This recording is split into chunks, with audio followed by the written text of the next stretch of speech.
الحلقة في القلب مشاعر أخفيها قد أشرقت الشمس عليها عن خطط السلام عليكم ورحمة الله وبركاته. الحمد لله رب العالمين،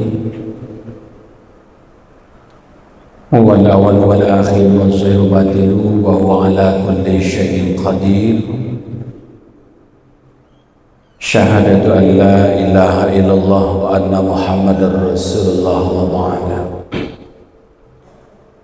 اللهم صل وسلم على النبي الكريم فما تكسل إلى يوم الدين. يا أيها رحمكم الله،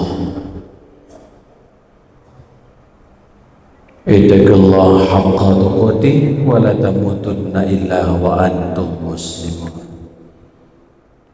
Jemaah zuhur yang dirahmati Allah, Allah berfirman di dalam surah An-Nisa ayat yang ke-9. A'udzu billahi minasyaitonir rajim. Bismillahirrahmanirrahim. وَلْيَخْشَ الَّذِينَ لَوْ تَرَكُوا مِنْ خَلْفِهِمْ ذُرِّيَّةً ضِعَافًا خَافُوا عَلَيْهِمْ فَلْيَتَّقُوا اللَّهَ وَلْيَقُولُوا قَوْلًا سَدِيدًا. Shadaqallahul azim.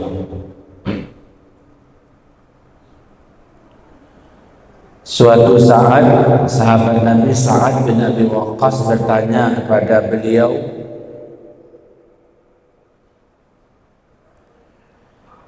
"Ya Rasulullah, saya hanya memiliki seorang anak perempuan saja, sementara saya memiliki harta yang banyak. Bolehkah saya mensedekahkan harta ini ya Rasulullah?" Dijawab oleh Rasul, tidak.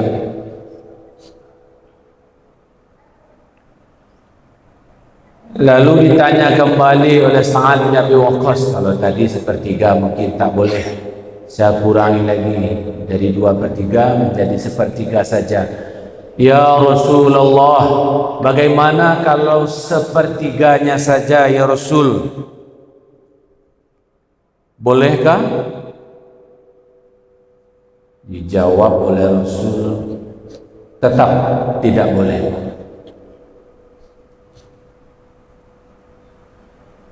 Lalu Rasul menjelaskan, lebih baik engkau meninggalkan harta yang banyak kepada keturunanmu daripada meninggalkannya dalam keadaan miskin yang meminta-minta. Apa kata Rasul, Pak?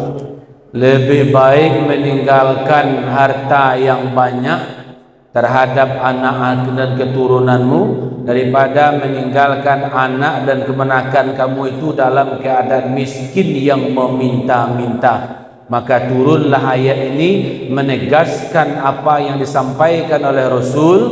Apa kata Allah? Dan hendaklah khawatir ada di antara kamu, lau taraku, seandainya mereka meninggalkan di belakang mereka, min khalfid dzurriyah, zuriyah itu anak atau keturunan, dhi'afa, dalam keadaan lemah.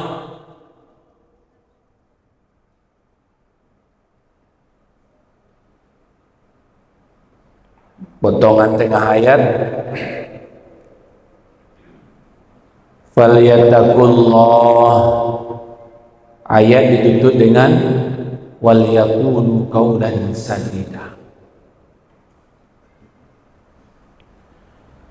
Melalui peristiwa asbabun nuzul dan ayat tadi memberikan penjelasan kepada kita bahwa siapkanlah dirimu sebelum engkau berumah tangga, siapkanlah dirimu sebelum engkau menjadi seorang bapa, menjadi seorang ibu, siapkanlah dirimu mulai dari pengetahuan tentang berkeluarga, pengetahuan tentang bertanggung jawab, dan pengetahuan tentang membesarkan putra dan putri tercinta.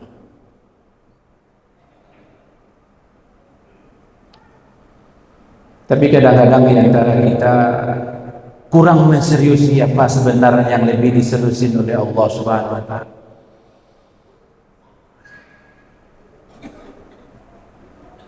Tentang umroh, haji, ya tidak berapa banyak pula ayat yang menjelaskan tentang itu.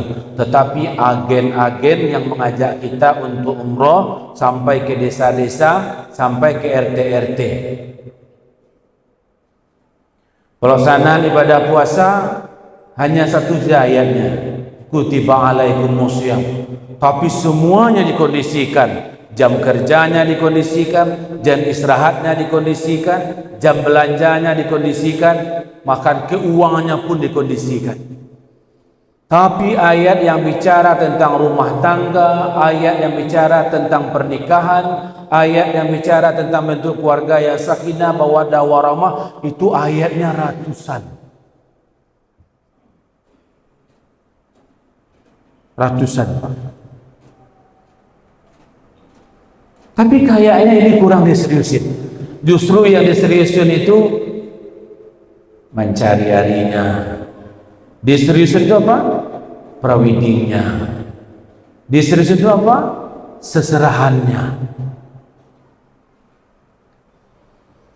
Tapi bagaimana memberikan pemahaman tanggung jawab yang besar, tidak saja hanya kemampuan biologis yang disandang oleh seorang calon bapak dan calon ibu, tetapi lebih daripada itu bagaimana mewujudkan keluarga yang sakinah, mawaddah, warahmah, sehingga lahirlah keluarga yang soleh dan solehah.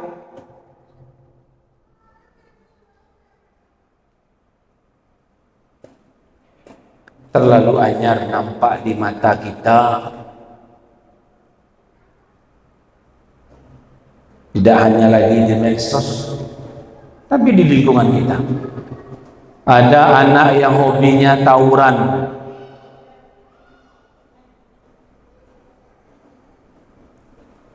Kalau tidak tawuran tidak sehat ya.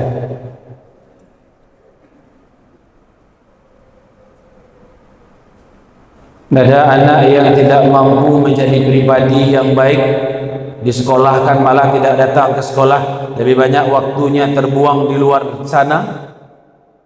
Ada yang jadi begal juga. Apakah anak-anak tadi tidak memiliki ayah dan ibu? Apakah tidak memiliki orang tua? Akhirnya generasi dilahirkan tidak lagi generasi yang berkualitas, generasi yang diharapkan menjadi generasi yang soleh dan solehah, malah muncul adalah generasi-generasi yang menyamak saja.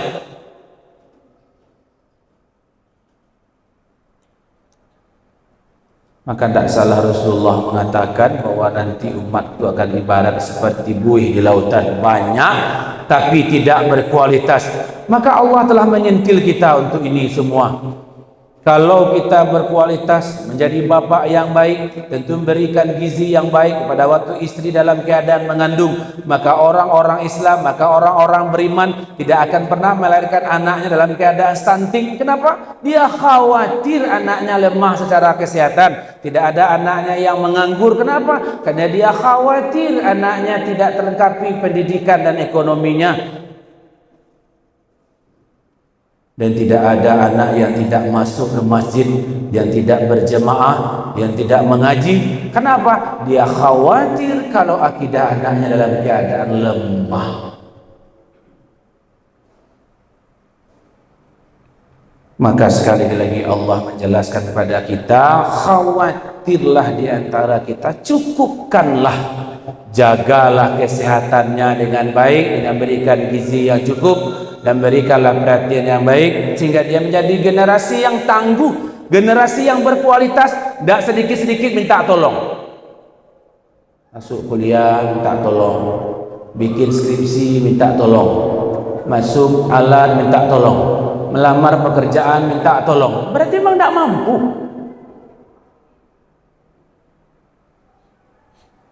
Tidak mampu itu. Siapa yang salah? kita selaku orang tua. Ada anak yang tidak taat, ada anak yang tidak soleh, ada anak yang tidak mendoakan kita. Kapan terakhir kita memegang tangan anak kita? Kapan terakhir kita punya waktu quality time untuk dia dalam beribadah kepada Allah Subhanahu wa taala? Kapan terakhir kita mengajaknya untuk berwudu? Kapan terakhir menyuruh dia kalau dia laki-laki jadi imam dalam sholat berjamaah di rumah kita?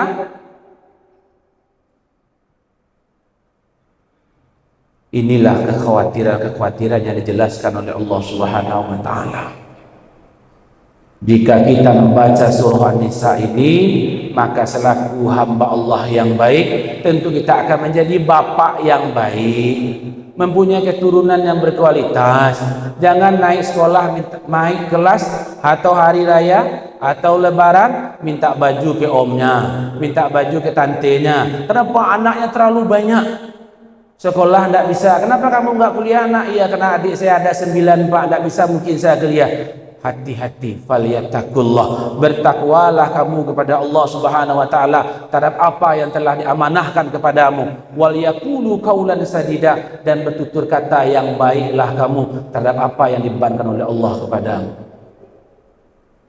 Moga kita menjadi orang tua yang baik dan melahirkan generasi yang baik. InsyaAllah kita didoakan dan dilapangkan kuburnya oleh generasi yang soleh dan soleh. Assalamualaikum warahmatullahi wabarakatuh.